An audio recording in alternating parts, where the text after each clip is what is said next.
that Colombia, something's happening and the world's starting to take notice. And we go back in history. We go back to the 60s and the 70s. We call those days the good times. And we had the good old times in the 60s and 70s. Colombia arrives in the world stage. Tourism starts growing. It's the age of the jet. And good things are happening. And people are flocking to the continent. And obviously to Colombia. We're part of what's called the South American travel circuit, and many cities, Quito, Lima, Santiago, Buenos Aires. And by the end of the 70s, we had 1,200,000 visitors per year. And that was a very good number for the time. We're very happy to be part of that tourism circuit. In the news, good things were happening as well. In 1960, we had the Bogota Conference.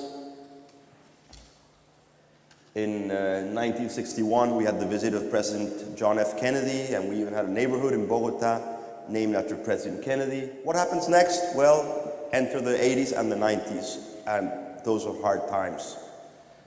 Those are very hard times in Colombia. Those were the times of violence, drug trafficking, terrorism, and it was a very, very difficult time for us. It was a very tough time for us. Nonetheless, obviously, tourism had a crisis, and tourism started going down steadily. Ever since, actually, we went from the 1,200,000 that we used to have in 1980 to about 500,000 by the year 2000. So in 20 years, tourism went to about half of what we used to have. So what happens? Come President Uribe, and come 2002, and we call this the turnaround years. And President Uribe said no more. We will restore peace, and we will take over what's rightfully ours. We will take over again over our nation, and we will regain control of our destiny. And that's what we did. We put a big, big effort in doing this and defeating terrorism and drug trafficking. And just to share with you some figures, this is what I wanted to particularly share with all you visitors from overseas. This was a situation in 1999.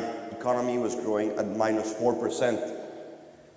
And ever since, it started growing a little bit higher, actually the shaded area. In terms of foreign direct investment, we were stuck. Of course, capital is a coward, and capital will go very quickly to where it can make more money and less risk.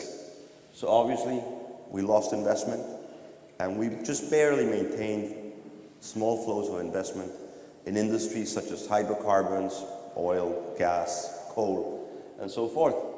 Exports also doubled in the past 4 or 5 years.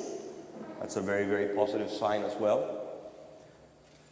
And what's most important, we were able to put a big dent in poverty.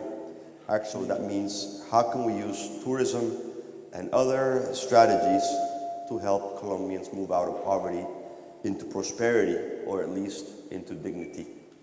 And this is tourism. This is where I pointed out it was 1980, and things were going well in Colombia.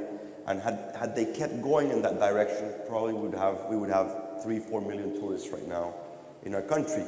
But, hard times, things happened, and tourism went down to 500,000, and we just started recovering. So what's interesting here, and the key message that I want to give you with this graph, is that we have lost 27 years. Because 27 years later, we're only at the point where we were in 1980. And that's how much we have to make up for. That's how big. Now you may ask yourselves, why is this possible? How did we achieve this? And the answer is very simple. And actually, I didn't come up with the answer. It was the British magazine, The Economist, on the March 6th issue. And they call this the Uribe effect. And I think it's very simple. Here they show year 2002. Uribe becomes president. And immediately, you see the line on top. That's the rate of homicides in Colombia. It drops down dramatically. And as that happens, the The light blue line, which is investment as a proportion of GDP, goes up dramatically. And obviously, the bottom of the graph, you see economic growth just taking off. So it's pretty simple.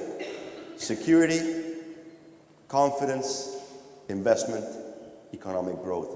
That's the Uribe effect, and that's how we have managed to pull out from where we were and to create a brighter future for us Colombians.